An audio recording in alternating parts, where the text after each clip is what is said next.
Bom dia, pessoal. Para quem não me conhece, meu nome é Cláudio Sabino, sou advogado constitucionalista e justo-filósofo cristão.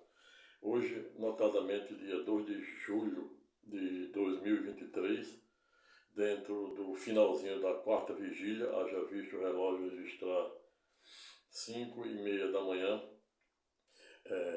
acordei para compartilhar com vocês uma mensagem que em tese pode parecer comezinho ou simples, mas nos permite a crescer ou crescermos no conhecimento cristão para melhor compreendermos os contornos e alcances dos inefáveis mistérios que norteiam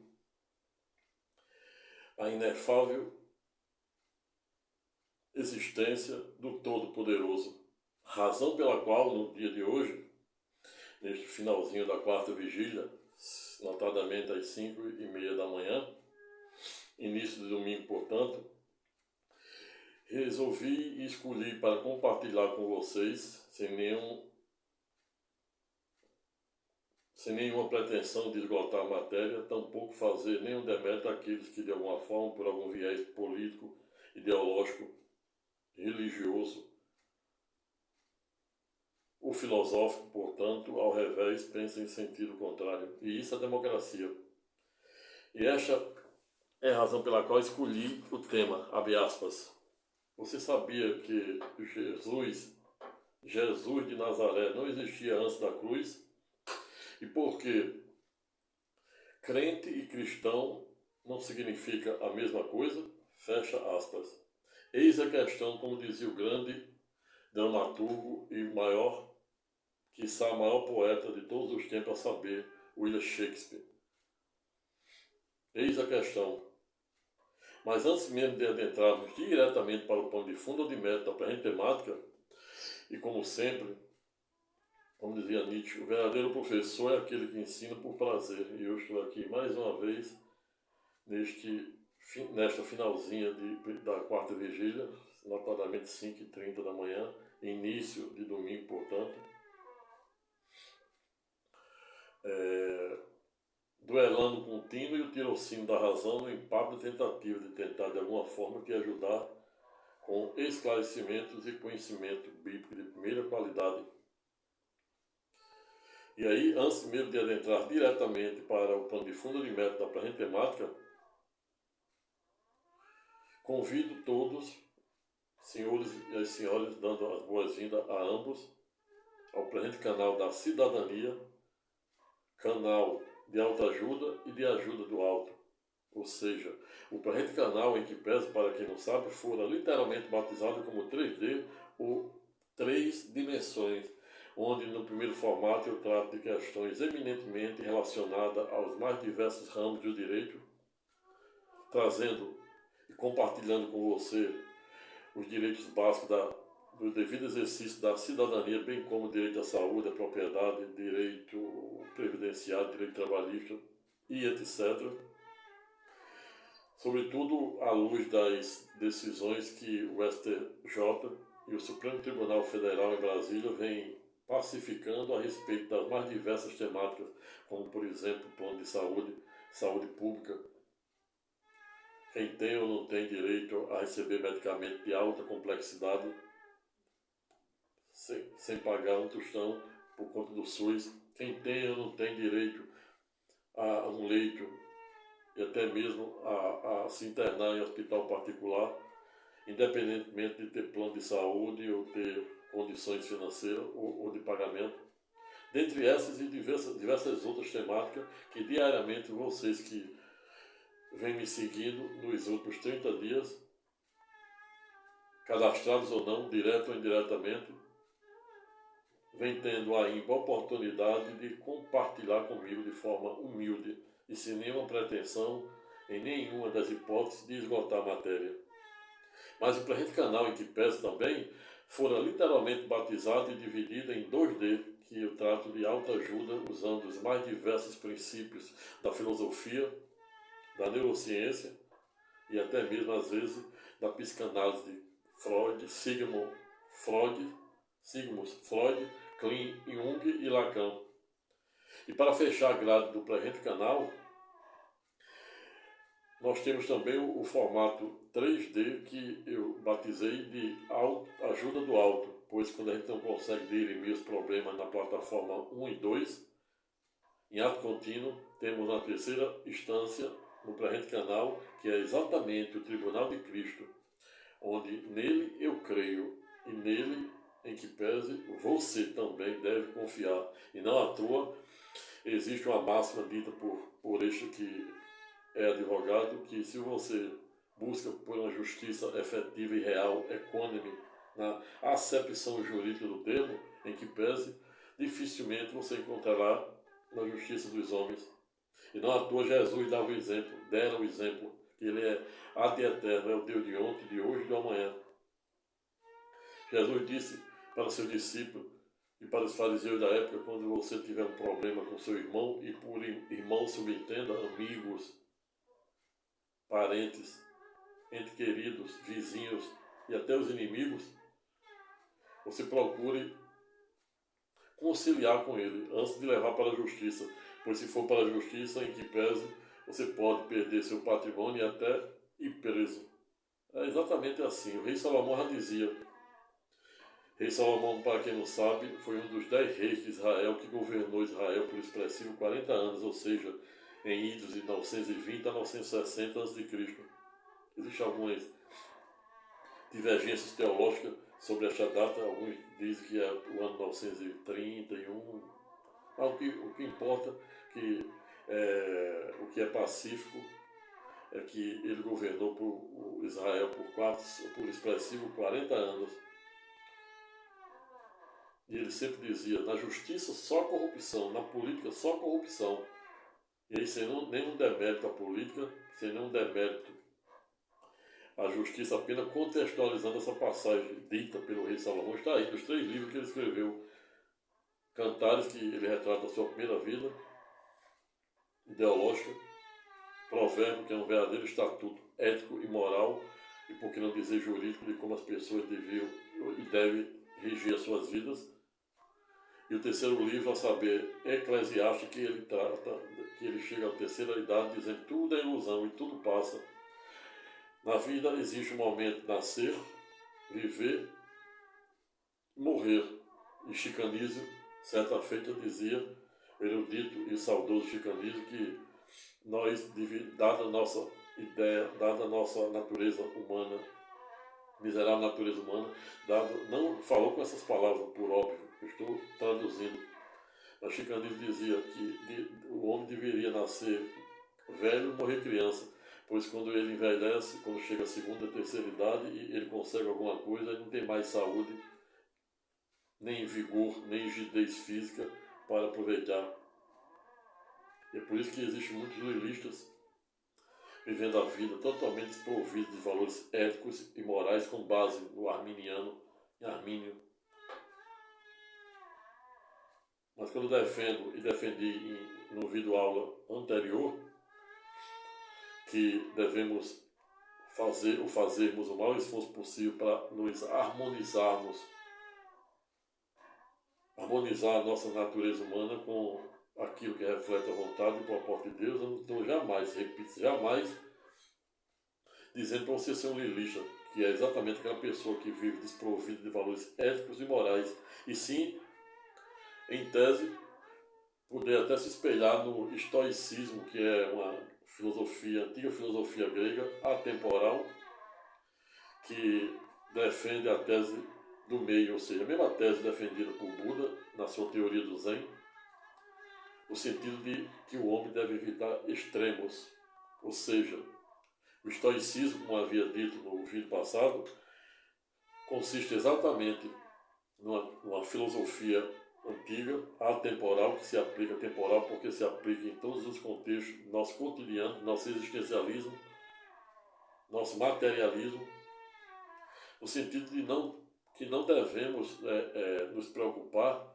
com aquilo que a gente não tem o poder de resolver. E não à toa tem aquela máxima, aquele ditado popular: aquilo que não tem remédio, remediado está. É exatamente isso que defende o estoicismo.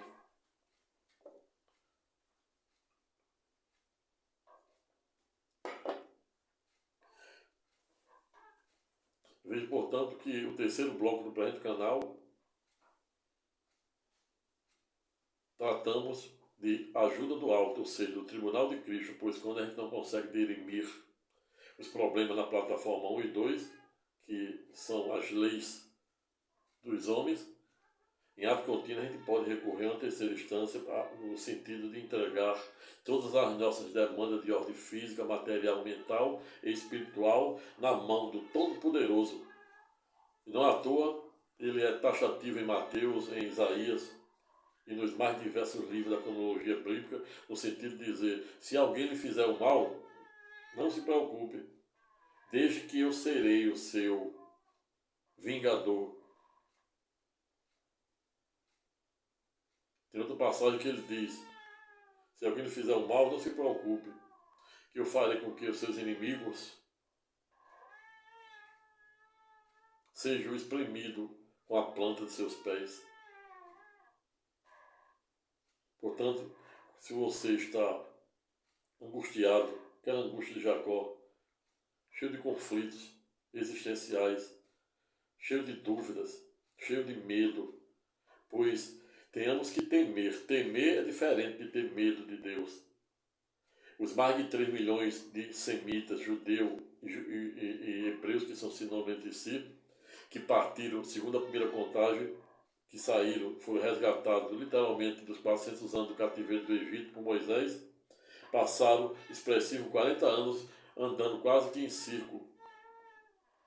Comeram maná, mas todos morreram, salvo Caleb e Josué, porque viviam reclamando. E aí vem a ingratidão. Tessalonicenses 5, 15, 18, 5, 18, 5, 15, 18. A tudo da graça, a tudo da graça, a tudo da graça, pois a vontade e o propósito não é do homem, sim de Deus. E não à toa, o homem é salvo pela graça, mas por meio da fé. E até mesmo a fé não pode ser obra do homem, para que o homem não se engrandeça em detrimento de Deus. Razão pela qual devemos fazermos o maior esforço possível para nos espelharmos nessa filosofia do estoicismo, combinada com parte da teoria e da teologia calvinista, que diz que o homem que fala sobre a soberania de Deus, a ponto de dizer que Deus é seletivo, e já provei que ele é. Se não fosse, ele não teria escolhido 12 discípulos, Jesus, e Deus não teria escolhido Moisés para lhe dar o salvo-conduto para ele e sua família e um par de cada casal irracional. Não teria dado salvo-conduto à família de Ló quando destruiu a cidade de Gomorra. Se Deus não fosse seletivo, Jesus não teria, em sede da nova e eterna aliança,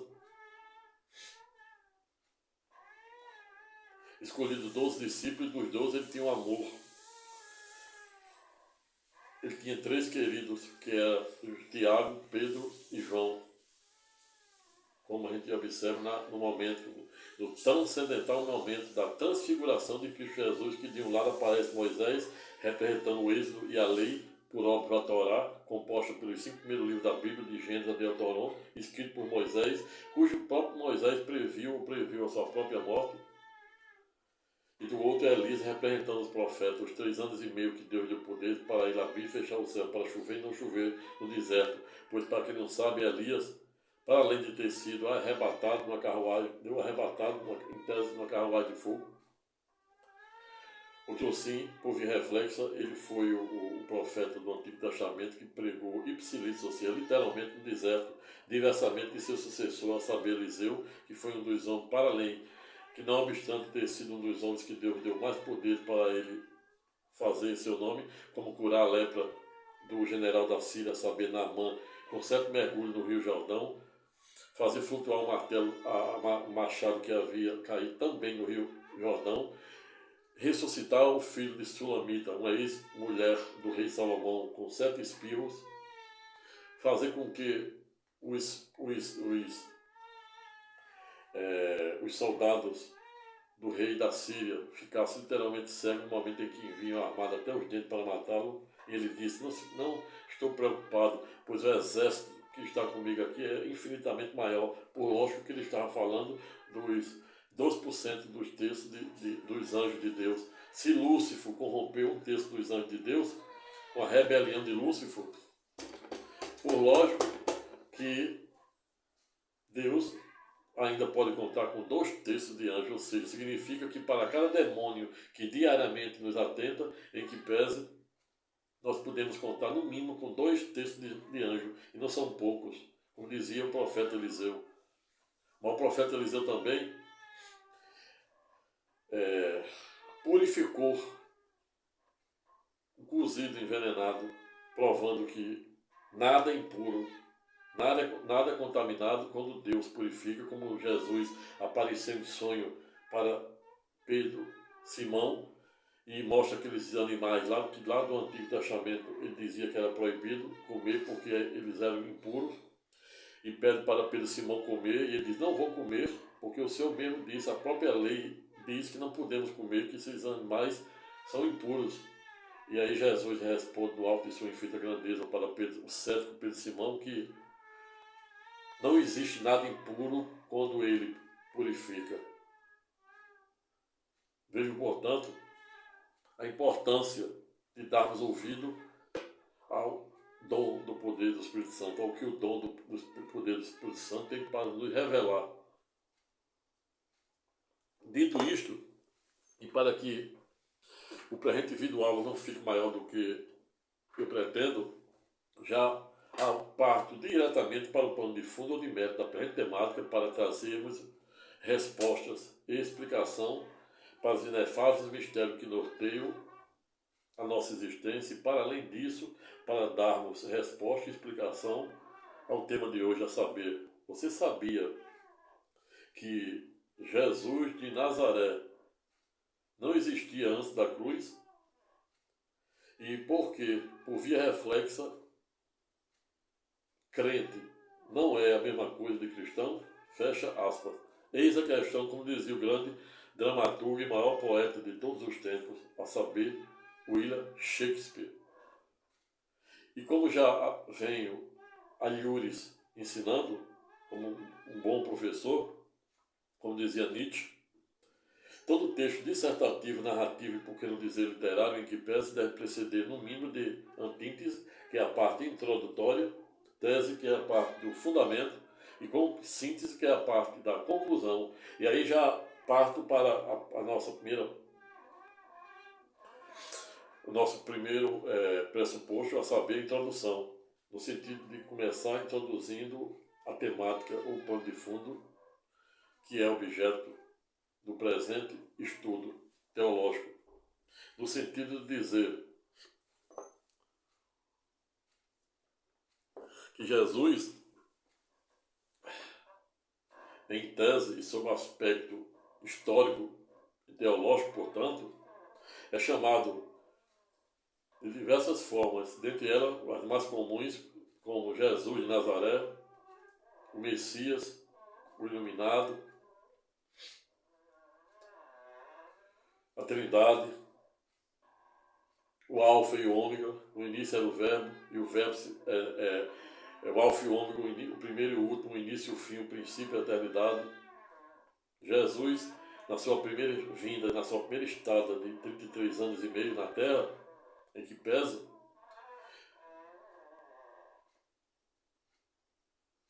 demonstrara um esvaziamento, uma renúncia, uma grandeza espiritual tão grande. Não à toa devemos nos espelhar na mente de Cristo, como existe um livro escrito pelo erudito e fervoroso Augusto Cury, a saber, a mente de Cristo, ou seja, Augusto Cury ensina no respectivo livro que devemos nos espelhar na mente de Cristo. É exatamente com base na mente de Cristo que Augusto Cury deixou, segundo próprias declarações públicas feitas na mídia falada, que ele disse que ter sido no passado um ateu fervoroso e hoje se declara um cristão sem fronteira. Palavras dele dita que está aí, postada publicamente. Não à toa ele usa a mente de Cristo para fundamentar quiçá até ministrar aula para os membros da ONU, Organização das Nações Unidas, usando a mente de Cristo. E é isso que eu faço, é isso que eu tento, pelo menos, me espelhar. Quando eu falo de religião, aqui não estou em política, eu jamais estou falando em política partidária. Quando falo, hoje não tenho partido nem A nem B. Quando falo de religião, também, em que pese, não estou também aqui tomando partido de religião A, B, C, que não são poucas, pelas mais diversas, notadamente as protestantes, pelas mais diversas denominações. Falo na qualidade de juiz, de advogado, de juiz filósofo que sou, me espelhando na mente de Cristo. Bem, portanto, que Jesus é chamado e conhecido como Jesus de Nazaré. E Jesus de Nazaré, subentenda, porque estamos aí a falar de um Jesus histórico. Existe um Jesus histórico e um Jesus teológico.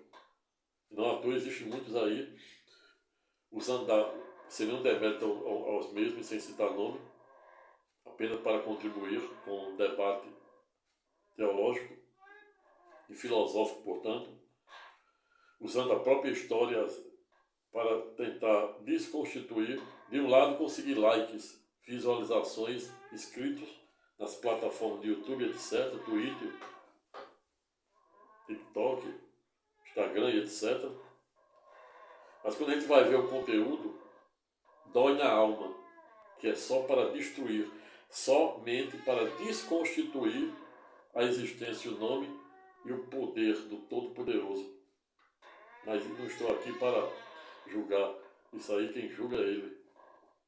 Ele, não à toa, é portador de um caráter, inefável caráter de onisciência, onipresença e onipotência. E se isso é verdade, e se isso realmente existe, pois existem vários céticos, vários agnósticos pelo viés teísta e ateísta, munindo-se da clássica e da jovem ciência, a saber, pseudociência, até mesmo que consiste exatamente nas ciências em que de forma direta ou indireta não consegue ter uma evidência ou prova real da existência ou não de determinado fenômeno, mas isso aí também será objeto de um vídeo-aula onde irei verticalizar, sem nenhuma pretensão de esgotar a matéria, para dizer e falar acerca dos contornos e alcances das pseudociências, da teoria de Fermat, da existência ou não de vidas inteligentes, mais ou menos inteligentes do que a nossa, e se existe, por que ela não se manifestar até o presente momento. Mas isso aí será objeto de um vídeo-aula onde irei verticalizar bem direitinho para vocês poderem compreender os contornos e alcances do que eu estou a falar. Estou aqui jogando palavras no vento. Assim também, como oriento que vocês não sejam somente mais um no meio da multidão, sejam uma presença viva. Faça diferença em tudo aquilo que você fizer. Você é um professor, seja um bom professor. Se é um comediante, como tem Binho Céu aí, um grande Binho, grande comediante, fazendo com que as pessoas amassagiem seu coração. E me vem à mente que Jesus dizia: a boca fala do que o coração está cheio, e o coração se farta com o que sai pela boca. Razão pela qual, como dizia, ensina, e é erudito Paulo de Tarso, de Romano a Filemon, quando diz que somos feitos e compostos de várias partes, não obstante sermos parte integrante de um único corpo, ou seja, de um corpo de Cristo. Quando Cristo falou para os fariseus, saduceus da época, que destruísse aquele templo, que ele iria o reconstruir em apenas 3 dias, os fariseus não entenderam o verdadeiro espírito das palavras de Jesus, como muitos até hoje continuam céticos, em uma cegueira espiritual que não consegue enxergar, tampouco compreender os contornos e alcance dos inefáveis mistérios que permeiam a existência do nome, da palavra e de seu inefável poder.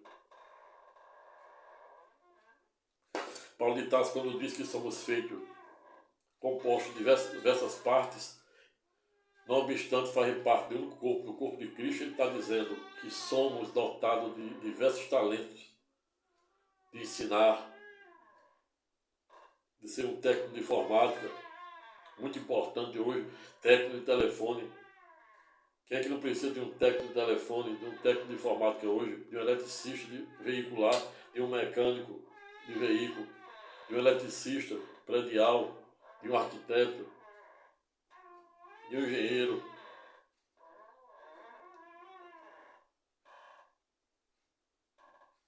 Quem é que não precisa hoje de um especialista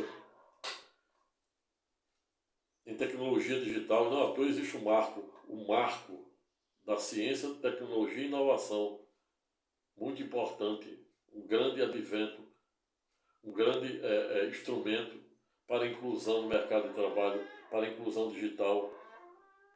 Pois tenhamos, assim como o direito, existe um filósofo chamado Rodolfo Van Hering, que criou a teoria pura do direito, no sentido de dizer que o direito nasce, vive e perece, e ainda elucidou que o direito que não se exercita e não se rejuvenesce está literalmente fadado a cair na ineficácia e na decadência, e portanto não ser merecedor de ser chamado de direito. Razão pela qual, por via reflexa e por simetria, devemos nos espelhar nessa clássica obra de Rodolfo Van Hering, em sede do livro A Luta pelo Direito. Na vida do mesmo jeito. O rei Salomão nos ensina, é pedagógico, no sentido de dizer que existe o tempo de nascer, viver e morrer. A parábola do joio e do trigo, que eu fiz um vídeo, aula, não postei ainda, será publicado aí no decorrer da semana. Eu digo que se quer entender Deus, como diz Mateus, Jesus dizia em Mateus: não será meu seguidor aquele que não estiver disposto a sofrer, ser perseguido, humilhado, quiçá até morrer por minha causa. E não à toa, quando ele escolheu Saulo de Tarso para ser aquele que iria, o seu seguidor, o seu discípulo, seu apóstolo, a escrever mais de 50% do Novo Testamento com base na nova e eterna aliança por meio das 3 epístolas ou cartas de Romano a Filemon, e este que estávamos falando confia que ele também é o autor direto e indireto da carta de Hebreu, composta por 14 capítulos, ainda que tenha sido ditado para o seu secretário.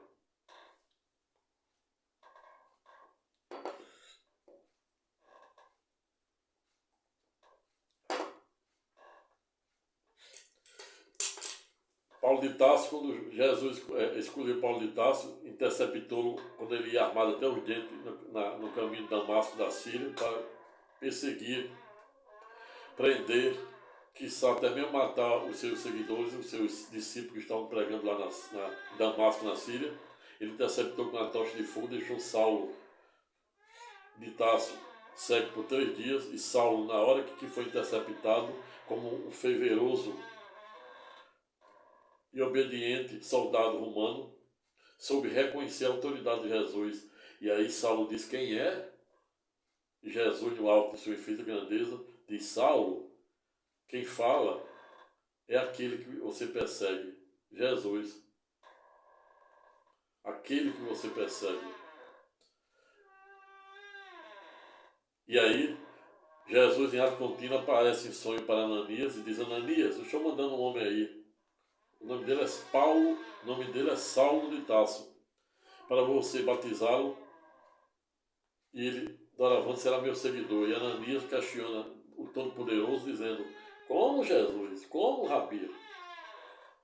Você escolheu esse homem que vinha armado, nosso maior algoz, estava inclusive em que pese, vindo armado até os dentes para nos perseguir, prender, quiçá até mesmo matar. E aí Jesus, no alto de sua infinita grandeza, diz para Ananias: Ananias, não vos preocupeis. É claro que ele diz com outras palavras, mas eu estou aqui fazendo uma interpretação, uma exégese para você, usando até uma licença poética, para melhor compreender os contornos e alcance dessa antítese, dessa tese, dessa síntese, dessa transcendental passagem. Ele diz, Jesus disse para Ananias: não vos preocupeis, Ananias. Eu escolhi Saulo de Tarso para ensiná-lo a sofrer pela minha causa. E desde a primeira pregação de Saulo, os judeus, que eram os seus patrícios, que eram os seus conterrâneos, que de um lado ele passou a vida todinha do lado deles, dos judeus ortodoxos, dos fariseus, que eram divididos no mínimo em 3 castas ou classes. Eram os judeus saduceus e tinha então os essênios, que não faziam nem atividade fisiológica no sábado com base no sabatá, porque eles achavam que iam ficar impuros, esquecendo que Deus disse, Jesus, que não existe nada impuro quando ele purifica. E aí Saulo, desde a primeira pregação até o último suspiro, quando foi literalmente decapitado, teve a sua vida tentada de morte, provando que Jesus diz em Mateus que não será seu seguidor aquele que não estiver disposto a sofrer, ser perseguido, inclusive pela própria família, quiçá até morto. Citando esse exemplo aí. Bem, portanto, que Jesus, existe o Jesus histórico, segundo Mateus, capítulo 1, versículo 1 a 16, é pedagógico, quando fala da genealogia da árvore genealógica de Jesus. Para quem não sabe, a árvore genealógica é a origem do homem, de onde ele veio. E aí me vem à mente aqui uma passagem de Hebreus, que fala exatamente de Melquisedeque, dizendo que Melquisedeque, diversamente dos sumo sacerdócio da tribo dos levitas,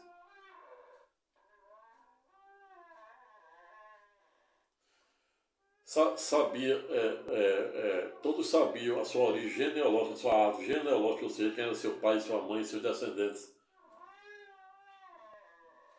Mas quando se fala a carta do autor desconhecido da carta de Hebreu fala de Melquisedeque, diz que Melquisedeque, ninguém sabe de onde ele veio, nem para onde ele foi. Era como o poder do Espírito Santo, era como o vento, é como o vento. Ninguém sabe de onde vem, nem para onde vai. O autor desconhecido da carta de Hebreu que chega a ponto de equiparar Melquisedeque a Jesus, pois só Jesus é o único que tem mãe na terra, mas não tem pai no céu. Tem pai no céu, mas não tem mãe no céu.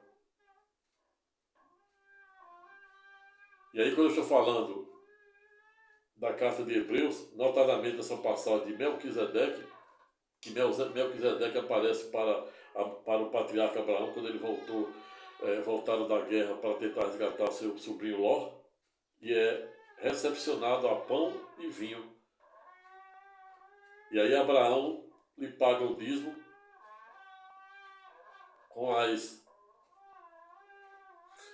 lhe dá como holocausto o dízimo.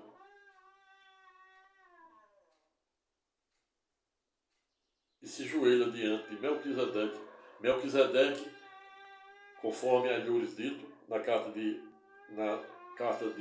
Hebreu, cuja autoria, até o presente momento em que pese, é literalmente desconhecida, equipara Melquisedeque a Jesus. E ninguém, repita-se, ninguém, no alto dessa nossa miserável natureza humana, pode se equiparar a Jesus. Somente Ele, que é o alfa e o ômega, ou seja, o primeiro e o último, o início e o fim, o princípio e a eternidade, hoje e sempre, amém,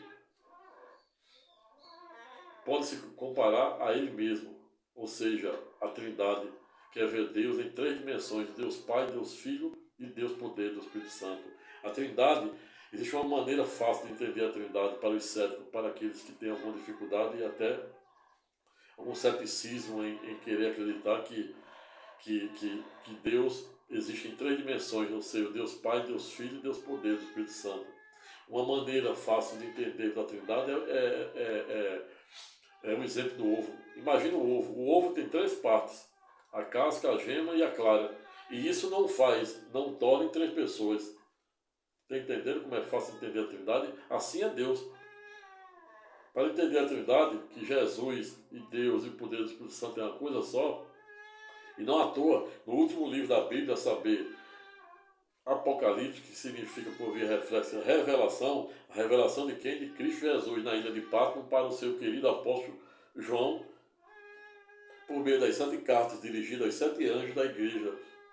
Apocalipse, que ordinariamente ou atualmente se encontra localizado no interior da Turquia, onde recentemente, em fevereiro, houve um dos maiores epicentros de terremoto de terra entre a Turquia e a fronteira da Síria, cujo Instituto de Geologia dos Estados Unidos, em que pese, divulgou que, dado o evento sísmico, atingira 7 ou mais de 8 na escala Richter.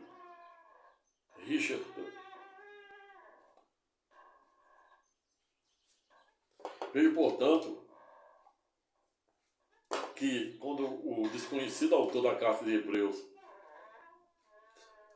equipara Melquisedeque a Jesus, em que pese, há muitas correntes filosóficas, muitas correntes doutrinárias, muitas correntes notadamente teológicas que defendem, na qual me incluo, sem nenhum demérito àqueles que pensam em sentido contrário, que Melquisedeque é Jesus. Veja aí, a divindade de Jesus. E aí, voltando aqui, você já começa a compreender por que Jesus de Nazaré, na verdade, quando eu digo que Melquisedeque é a mesma coisa de Cristo Jesus, diferente de Jesus de Nazaré.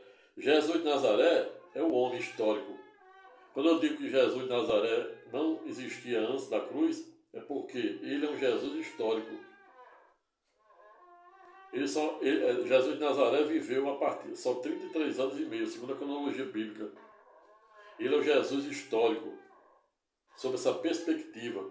Ele é de Nazaré porque era uma região da Galileia onde parte da população de lá, da pequena população, era semi-pagã. E não à toa, Jesus, quando foi a Nazaré, não fez um milagre. Ele perguntado por que não fez milagre na sua própria terra, é porque ele disse que santo de casa não faz milagre. Porque o próprio povo, a sua própria família não acredita nele. E é por isso que Jesus não fez muito milagre em Nazaré. E aí você começa a entender porque Jesus de Nazaré não existia antes da cruz. Ele passou a existir a partir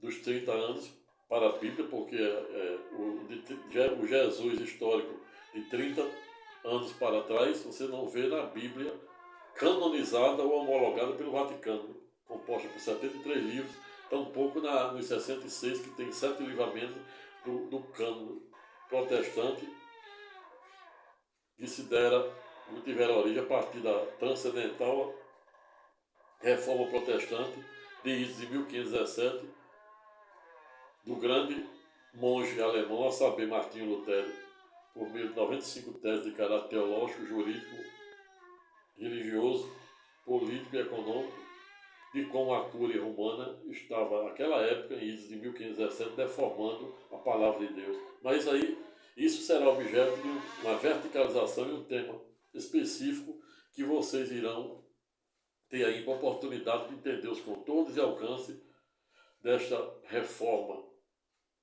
dessa triunfal reforma protestante da autoria do monge alemão Martinho Lutero, cujas suas 95 teses em que pese se encontram literalmente depositadas na Igreja de Todos os Santos em Berlim, na Alemanha. Veja, portanto, que existe o Jesus histórico, que é aquele que viveu, por exemplo, segundo a Bíblia católica, segundo o catolicismo romano, apostólico,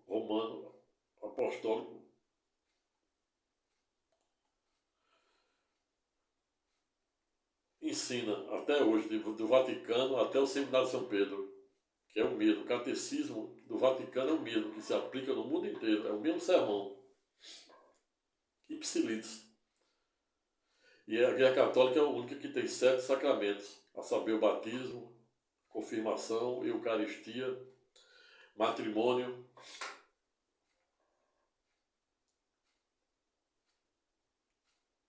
unção aos enfermos, arrependimento e castidade,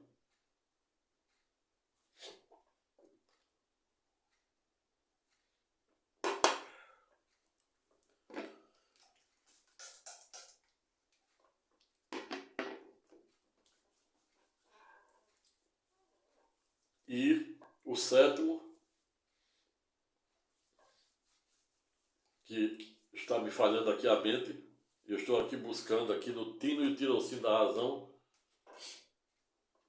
o sétimo sacramento da Igreja Católica, que já disse, os 6, a saber, o batismo, eucaristia, confirmação, matrimônio, unção aos enfermos, sexto, arrependimento ou castidade, e o sétimo, vamos ver se sai agora, o sétimo sacramento da Igreja Católica, que é exatamente aquele que autoriza ou dá poderes para os padres, bispos e etc., se tornarem legítimos padres, sacerdotes, bispos, arcebispos, que é a ordenação. Ele tarda, mas não falha. Ordenação é o sétimo sacramento. E isso aí é usado na Igreja Católica, pois na Igreja Protestante, em que pese, é usado, na sua grande maioria, 2, que é a Santa Ceia, né, que é a Eucaristia, o batismo, que se faz por imersão, copiando lá o batismo de Jesus no Rio Jordão, pelo erudito João Batista. E aí a igreja faz o batismo de forma, pela expressão, que é aborrifando água na cabeça do batizando. Veja, portanto, que existe o Deus histórico, que é esse que a Bíblia, que a Igreja Católica nos apresenta, a sua vida de 30 anos para cá, ou seja, a partir do batismo no Rio Jordão, pelo profeta João Batista.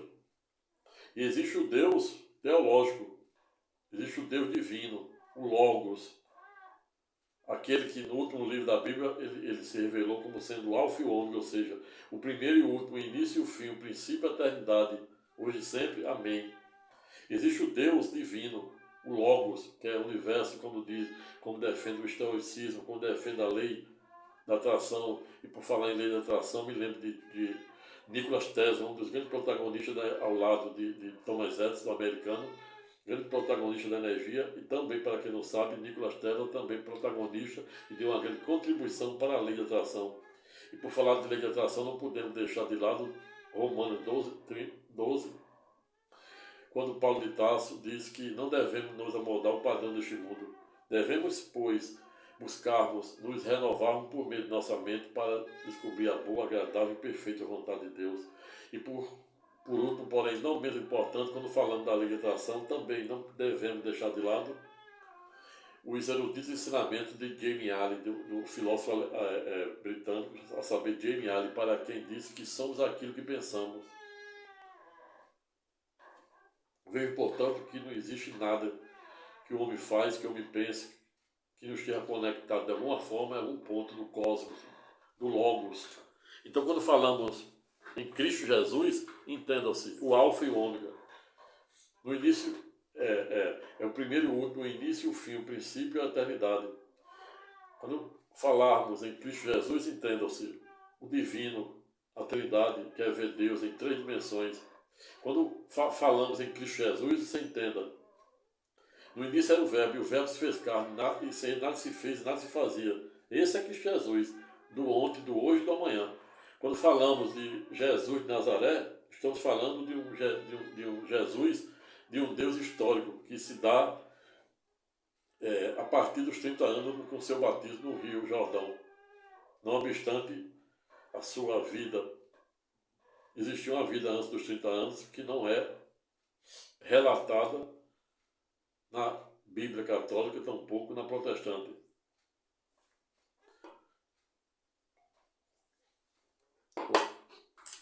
Vejo, portanto, que quando digo que Jesus de Nazaré, que é o Jesus histórico, não existia antes da nova e eterna aliança, por meio da primeira vinda de Jesus, quando se era Deus, se esvaziou do trono de Deus para se fazer homem e servo na pessoa de Cristo. Não existia Jesus de Nazaré, o Jesus histórico. E muita gente confunde esse Jesus histórico com o Jesus divino. E aí eu repito, não há como entendermos os contornos e alcance dos inefáveis mistérios que norteiam a existência de Deus pensando com a mente humana, passando a régua como cientista humano, como a física clássica. Até os próprios físicos quânticos, com base na física quântica, com base no acelerador de partículas,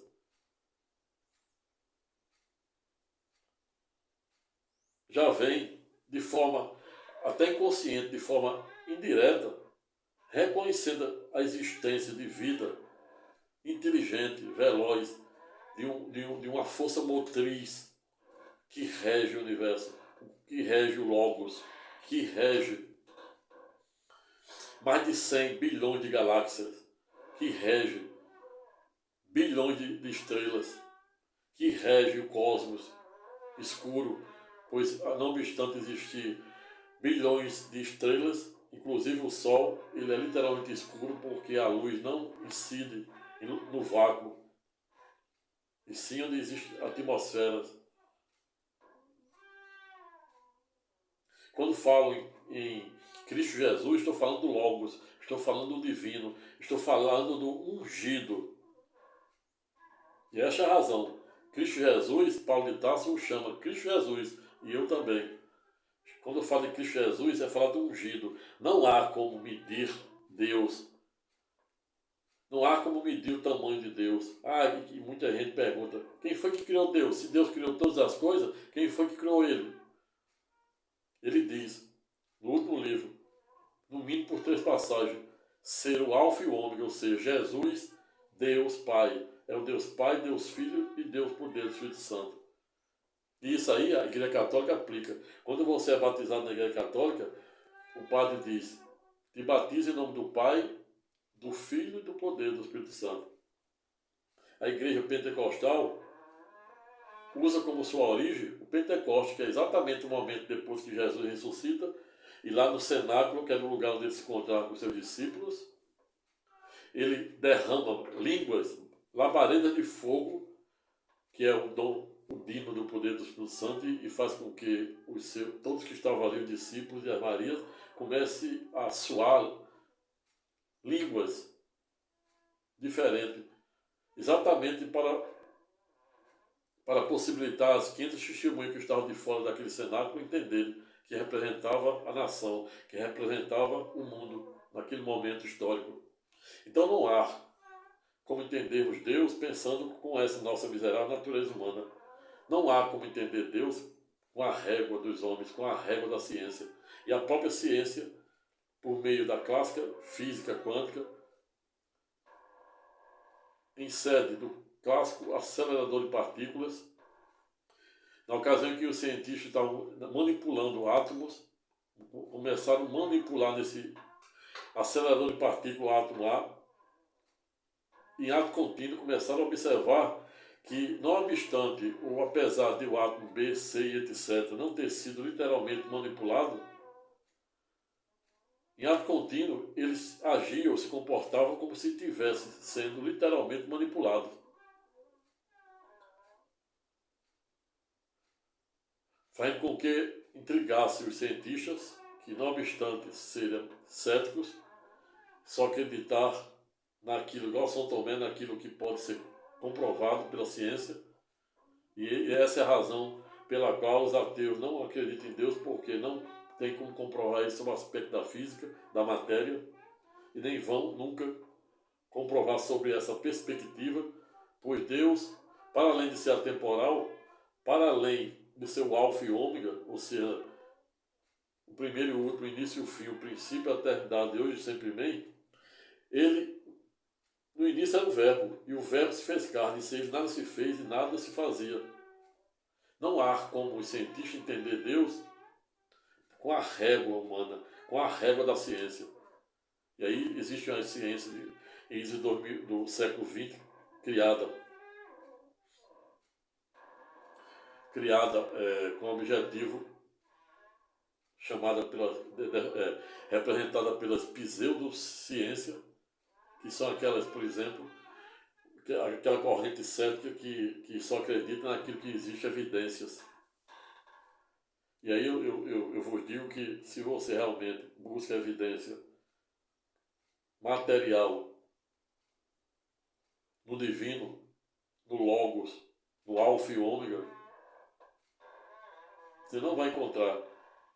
Não há como medir o tamanho de Deus. Por mais eloquente que seja o discurso, apofático ou propositivo, não há como medir o tamanho de Deus. E essa é a razão pela qual existem muitos céticos.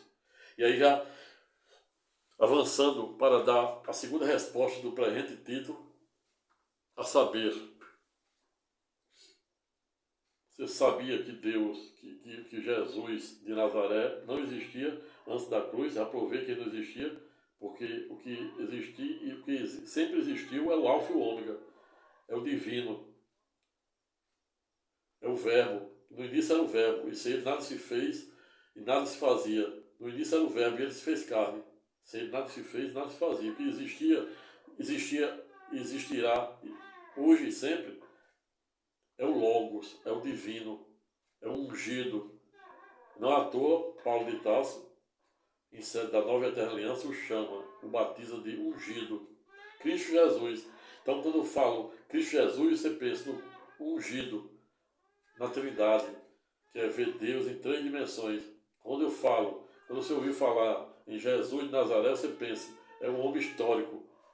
E aí, se não der mérito aos mesmos, a história, e até muitos filósofos, acabam fazendo uma interpretação equivocada, se não der mérito aos mesmos, no sentido de confundir o Deus histórico do Deus divino, do Logos, do Alfa e do Ômega, da Trindade. Lembra de Melquisedeque, que o desconhecido autor da carta de Hebreus, 14 capítulos, salvo ao juízo, equipara Melquisedeque a Jesus. Por quê? Porque Jesus tem mãe na terra, mas não tem pai na terra. E no céu ele tem pai, mas não tem mãe. E ele, na sua estada de 33 anos, notadamente no período após seu batismo de 30 aos 33,5, ele, mostrando o tamanho de sua grandeza, nunca disse que era Deus. Ele, às vezes, soltava sem querer espólios, dizendo, eu e o Pai é a mesma coisa, ninguém chega ao Pai senão por meio do Filho.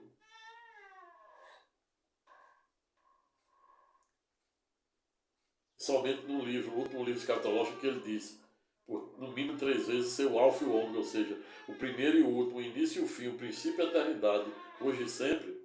Amém.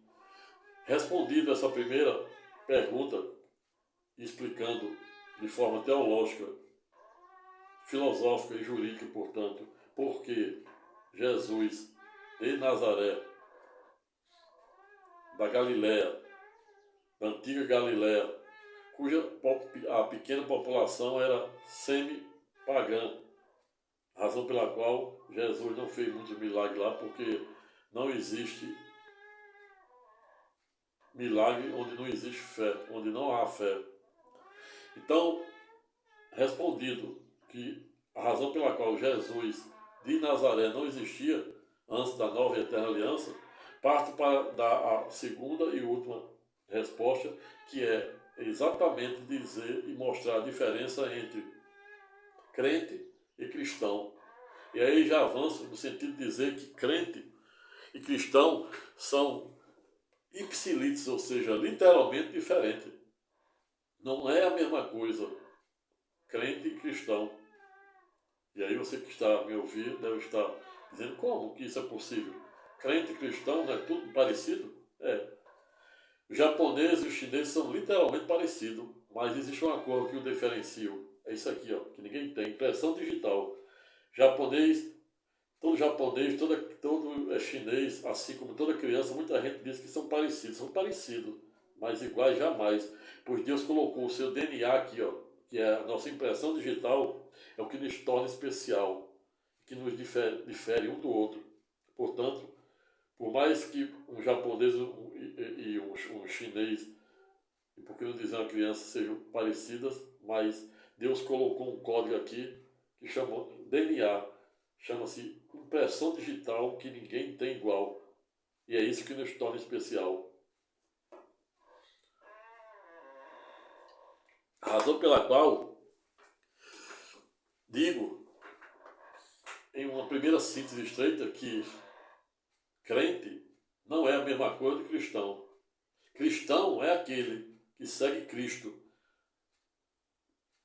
Ninguém pode se chamar cristão se não for seguidor de Cristo. E não à toa, Cristo Jesus foi pedagógico, fora literalmente pedagógico quando disse: não será meu seguidor aquele que não estiver disposto a sofrer, ser perseguido, humilhado, quiçá até morto, como houve na trajetória, na inefável trajetória histórica de Paulo de Tarso.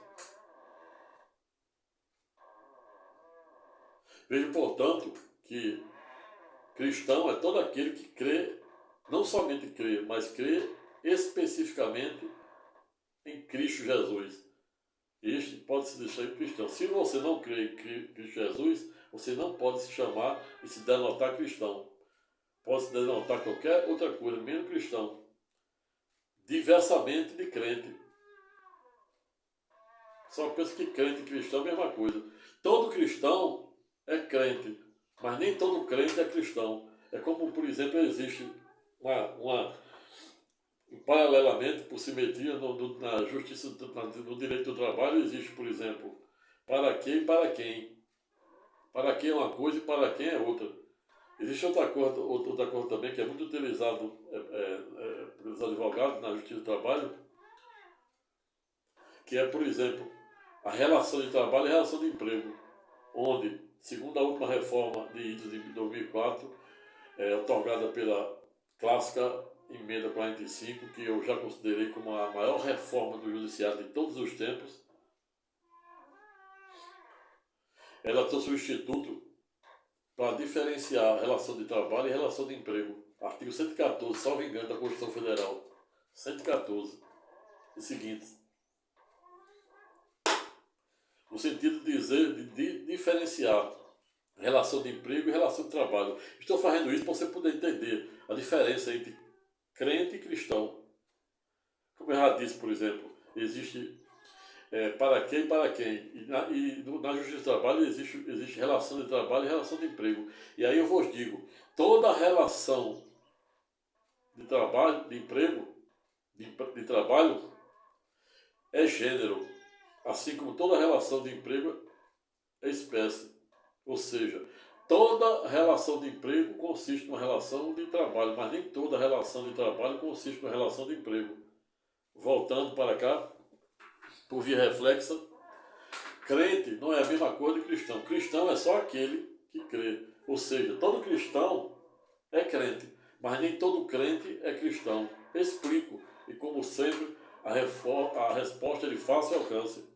Quando eu digo que todo cristão é crente, mas nem todo crente é cristão, é exatamente porque para ser cristão tem que crer. E crer, o verbo crer, significa você crer em algo, não necessariamente somente em Cristo. Todo ateu é cristão, todo ateu crê, todo ateu é crente. Você está vendo que todo ateu, que ironia, todo ateu é crente. Por quê? Crente é aquele que crê em algo, não é somente em Cristo. Todo cristão, ele é, por via reflexa, crente. Por quê? Porque ele não somente crê, como crê em Cristo. Então é cristão. Agora, Existe, por exemplo, aquele que é crente e não é cristão. Como, por exemplo, todo ateu é crente, mas não é cristão. Todo ateu, repita-se, é crente, mas não é cristão, porque não acredita em Cristo, não acredita na Trindade, na divindade, não acredita que Jesus é o Messias, e tem muitos aí confundindo o capítulo 8, versículo 4 de Hebreus, da carta de Hebreus, com isso que eu estou a falar.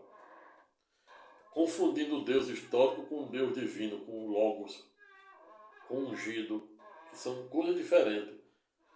Você não vai jamais entender os inefáveis mistérios da existência de Deus medindo o homem com a régua humana. É impossível, humanamente impossível. Então, o capítulo 8, versículo 4 de Hebreus, tem muita gente interpretando, usando interpretação exégese, hermenêutica do hebraico. Não é interpretando o hebraico, não é estudando hebraico, pegando a origem das palavras, que você vai entender os inefáveis mistérios da palavra de Deus.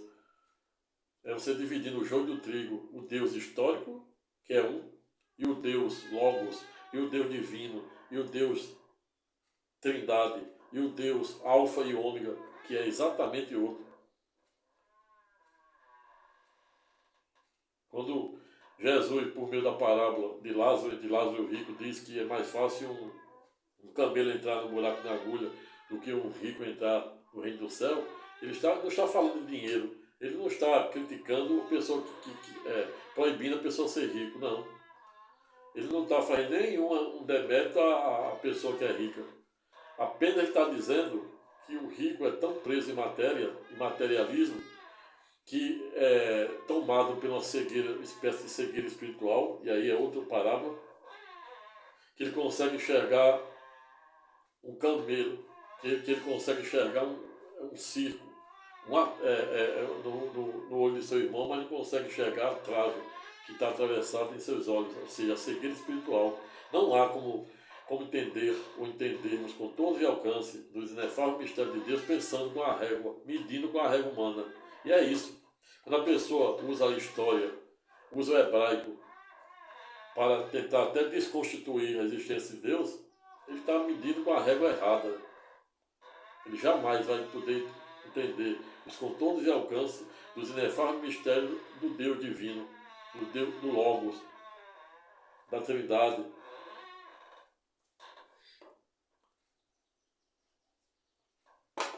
É importante que crente, todo ateu é crente, mas nem todo ateu é cristão. Assim como todo cristão é crente, mas nem todo crente é cristão. Pois para crer, ser crente, basta crer em algo, ainda que esse algo não seja aquilo que você quer ouvir.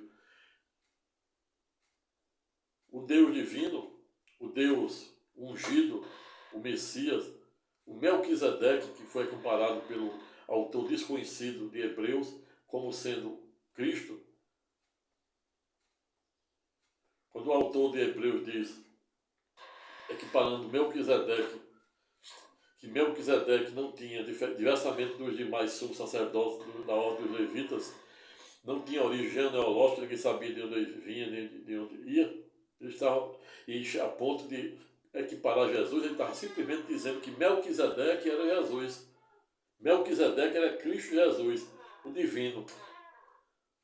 Razão pela qual finaliza o presente estudo temático sem nenhum demérito daqueles que em tese pensam em sentido contrário, no sentido de dizer que Jesus de Nazaré não existia antes da nova aliança, passando a existir somente depois da cruz. Assim como por via reflexa, ser crente não é a mesma coisa de ser cristão, pois todo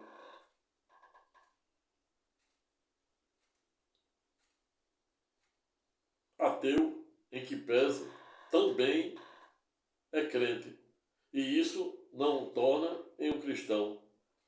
Obrigado, pessoal. Vou ficando por aqui. Espero que as singelas palavras de alguma forma possam contribuir para o teu dia a dia. E se você ainda não se cadastrou no presente canal, se gostou do presente vídeo aula, se inscreva Compartilhe o presente vídeo com o maior número de pessoas, dê o seu like se puder e sentir à vontade, faça seu comentário de forma respeitosa, educada